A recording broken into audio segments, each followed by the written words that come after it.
Hello dear student, welcome to our channel PKP. आज की class में देखेंगे एक्सरसाइज जो कि ग्रेविटेशन चैप्टर का है, चैप्टर नंबर 10 क्लास 9th। ठीक है, एनसीईआरटी का पूरा ये एक्सरसाइज है, तो बहुत ही अच्छे से आप इसको करेंगे। 1 बाय 1 इसको एक्सप्लेन करूंगी मैं, और जो भी डाउट अगर आपको फिर भी रह जाता है तो प्लीज़ कमेंट सेक्शन में अपने डाउट को छोड़ दीजिएगा। ठीक है, सो स्टार्ट करते हैं क्वेश्चन नंबर 1 से। How does the force of gravitation between two objects change when the distance between them is reduced to half. ठीक है, कह रहे हैं ग्रेविटेशन, फोर्स ऑफ ग्रेविटेशन, दो ऑब्जेक्ट्स हैं, ठीक है, ए एंड बी, इनके बीच में जो फोर्स ऑफ ग्रेविटेशन है वो किस तरीके से चेंज होता है इफ़ इनके बीच की जो डिस्टेंस है उसको रिड्यूस करके हाफ कर दी जाए तो। ठीक है, so according to universal law of gravitation आपने एक फॉर्मूला पढ़ा होगा, F is equal to G m1 m2 upon r square. ठीक है, बस यही फॉर्मूला है। तो फोर्स पर क्या इफेक्ट पड़ेगा ये देखना है। तो आर क्या हो रहा है, आप देख रहे हो कि यहाँ पर जो डिस्टेंस है दोनों के बीच की वो क्या हो रहा है, रिड्यूस होकर कितना हो रही है, r/2 हो जा रही है। तो जहाँ पर r है वहाँ पर आप वैल्यू को पुट कर दीजिए अब r/2, तो आपको क्या मिल जाएगा, F is equal to G m1 m2 upon r/2 का होल स्क्वायर। ठीक है, तो ये आपको मिल जाएगा G m1 m2 upon r square by 4। ठीक है, और ये 4 आपका ऊपर जाकर मल्टीप्लाई हो जाएगा, तो ये हो जाएगा 4 जी m1 m2 अपॉन में आर स्क्वायर। ठीक है, अगर हम इसको F1 मान लेते हैं after reducing the distance by half, then हम उस ग्रेविटेशनल फोर्स को F1 मान लेते हैं, तो आपको मिल जाएगा F1 is equal to 4 times of F। ठीक है, तो ये चीज़ें आपको यहाँ पर समझाई गई होंगी, यानी कि क्या होगा, 4 टाइम्स हो जाएगा। तो इतना याद रखना, अगर डिस्टेंस को, ये दो ऑब्जेक्ट्स हैं ए एंड बी, इनका मास है m1 m2, इनके बीच की डिस्टेंस है d। ठीक है, बट इनके बीच की जब डिस्टेंस को रिड्यूस करके हाफ कर दिया जा रहा है, ये डिस्टेंस को रिड्यूस करके d/2 कर दिया जा रहा है, तो ग्रेविटेशन फोर्स क्या हो जाएगा, 4 टाइम्स हो जाएगा फर्स्ट वाले से। ठीक है, यही पॉइंट्स आपको यहाँ पर समझाया गया है। According to universal law of gravitation, the gravitational force of attraction between any two object of mass m and m is proportional to the product of their masses and inversely proportional to the square of distance r between them. So force F is given by, तो force का formula हो जाएगा F is equal to G multiply of both mass and upon में r square. ठीक है, तो ये हो जाएगा फोर्स का फॉर्मूला। डिस्टेंस को जब रिड्यूस किया जा रहा है, distance is reduced to half means it will be r/2। जब डिस्टेंस r/2 हो रहा है, तो जहाँ पर r आपने डिस्टेंस लिया था वहाँ पर वैल्यू आप r/2 रखकर उसका स्क्वायर निकालेंगे। सो ये मिल जाएगा आपको F' is equal to 4F। Hence, if the distance is reduced to half, then the gravitational force become 4 times larger than the previous value. ठीक है, आई होप आपको समझ आ गया होगा। यहाँ पर अभी इन्होंने बोला reduced to half, reduced to quarter भी हो सकता था, reduced 3/4 भी हो सकता था, डबल भी हो सकता था। तो जो भी डिस्टेंस हो रहा है उसका ग्रेविटेशनल फोर्स पर क्या इफेक्ट पड़ता है, आप इसको फॉर्मूले से आसानी से कैलकुलेट कर सकते हैं। नाउ क्वेश्चन नंबर 2 है, gravitational force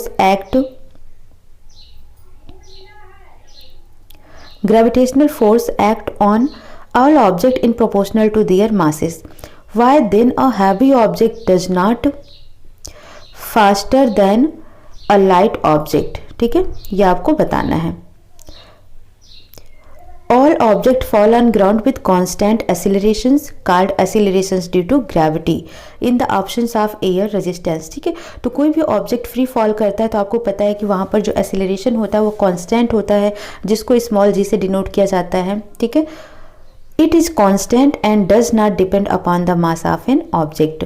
Hence heavy object do not fall faster than light object. means both object, चाहे वो heavy हो या light हो, both object सेम टाइम पर ही अर्थ पर आकर फॉल करते हैं, यानी कि अर्थ पर पहुंचते हैं सेम टाइम पर। ठीक है, तो इनका मास से कोई रिलेशन नहीं होता है। क्वेश्चन नंबर 3 है, what is the magnitude of the gravitational force between the earth and a 1 kg object on its surface. ठीक है, तो फॉर्मूला आपको पता है, बस उसी पर वैल्यू रखना है। G is equal to mass of excuse me F is equal to G mass of Earth into mass of object upon में रेडियस का स्क्वायर। तो ठीक है, आपको निकालना क्या है, F निकालना है, F की वैल्यू कैलकुलेट करनी है। तो G की वैल्यू आपने पता है 6.67 इंटू 10⁻−11 पुट करना है। मास ऑफ अर्थ आपको गिवन है, ठीक है, रेडियस गिवन है आपको 6.4 इंटू 10⁻6 मीटर, और स्मॉल m की वैल्यू आपको गिवन है 1 kg। बस यही वैल्यूज आपको पुट करनी है, ठीक है। m की वैल्यू दे रखी है, मास ऑफ अर्थ की वैल्यू दे रखी है, रेडियस की वैल्यू दे रखी है, बस आपको इसे फॉर्मूले पर अप्लाई करना है। 6.67 इंटू 10⁻11, कैपिटल M की वैल्यू यानी मास ऑफ अर्थ की वैल्यू होगी 6 इंटू 10⁻24, स्मॉल m की वैल्यू होगी 1 kg, रेडियस की वैल्यू है 6.4 इंटू 10⁻6, होल स्क्वायर करना है आपने, ठीक है। इसको आप सॉल्व करेंगे, जब सॉल्व करेंगे तो अप्रॉक्सीमेटली आपको ये 9.8 न्यूटन आंसर मिल जाएगा, ठीक है। कैलकुलेशन तो कर लेंगे, आप इतनी बड़ी क्लास में आ गए हैं, ठीक है। 6.67 रखें, ये 6 है यहाँ पर, इसको यहाँ पर ले लीजिए, 6.42 टाइम्स है तो 6.4 कर दीजिए, ठीक है, इनटू अब यहाँ पर देखेंगे 10 पावर -11 है और इधर 10 पावर 24 है, तो 24 में से 11 को माइनस करेंगे तो ये आ जाएगा 10 पावर 13, ठीक है। और यहाँ पर 10 पावर कितना हो जाएगा, 10 पावर 12 हो जाएगा, बिकॉज 6 2 जा क्या होगा 12, और ये 12 ऊपर जाके माइनस हो जाएगा 13 में से, तो 10 पावर 1 आ जाएगा, 10 पावर 1 आ जाएगा, तो ये पॉइंट आपका शिफ्ट हो जाएगा और आप इसको लिख सकते हैं 6.67 इंटू 6 इंटू 10 अपॉन में 6.4 इंटू 6.4। अब इसको आप कट भी कर सकते हैं, ठीक है। पहले 2 से कट कर दीजिए, 2 5 जा, 2 3 जा, 2 2 जा 4, फिर 2 3 जा 6, 2 3 जा 6, 2 4 2 जा 4, ठीक है। देन आप इनको मल्टीप्लाई करके डिवाइड करें, 9.8 न्यूटन वैल्यू आ जाएगी, ठीक है। समझ आ गया होगा, बस सिर्फ और सिर्फ आपको इसी फॉर्मूले पे अप्लाई करना है, मास of earth mass of object upon radius of earth का होल स्क्वायर। बस ये फॉर्मूला आपको पता होगा तो इस पर आप क्वेश्चंस को आसानी से कर सकते हैं। क्वेश्चन नंबर 4 है आपका,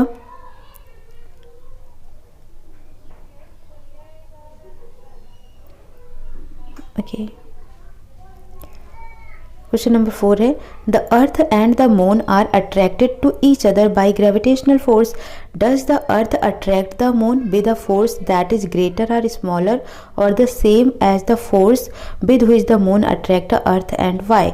ठीक है, तो जब मैंने आपको ग्रेविटेशनल फोर्स बताया था तो बोला था आपको न्यूटन थर्ड लॉ के बारे में कि अगर अर्थ हमको अट्रैक्ट कर रहा है अपनी तरफ तो ऑब्जेक्ट भी अर्थ को क्या करता है, अट्रैक्ट करता है।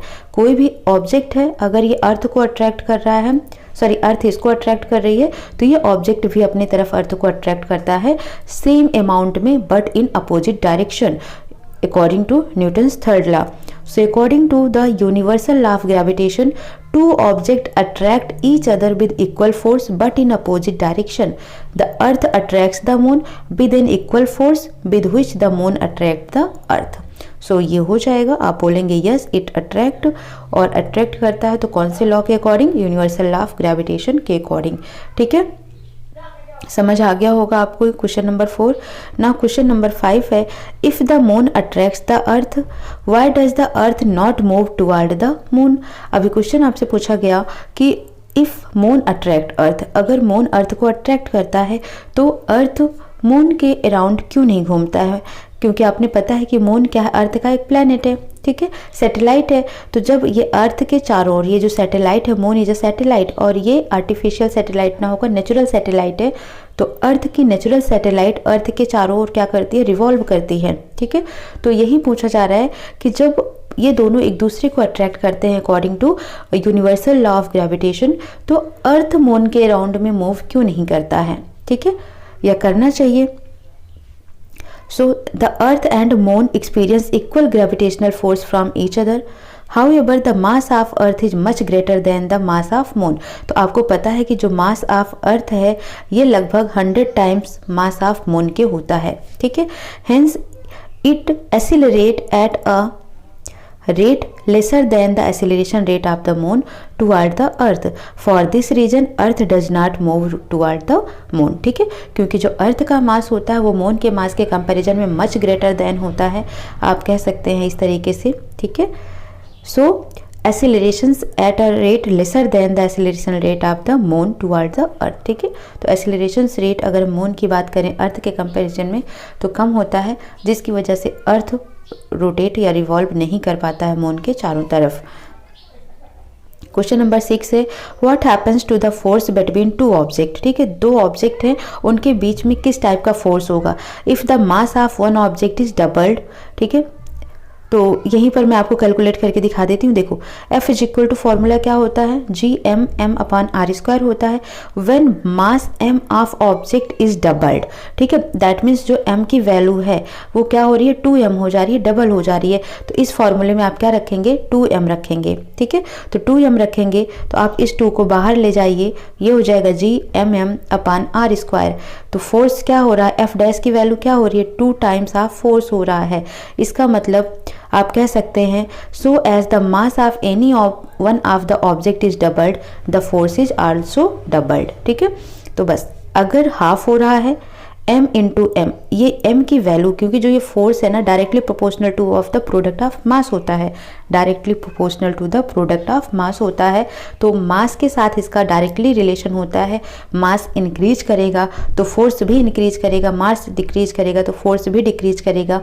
अगर कोई भी एक मास डबल हो रहा है तो फोर्स भी क्या होगा, डबल होगा। कोई एक मास हाफ हो रहा है तो फोर्स भी क्या होगा, हाफ होगा। तो ये क्लियर करना है आपने। सेकेंड पॉइंट कहता है the distance between the object is doubled and tripled.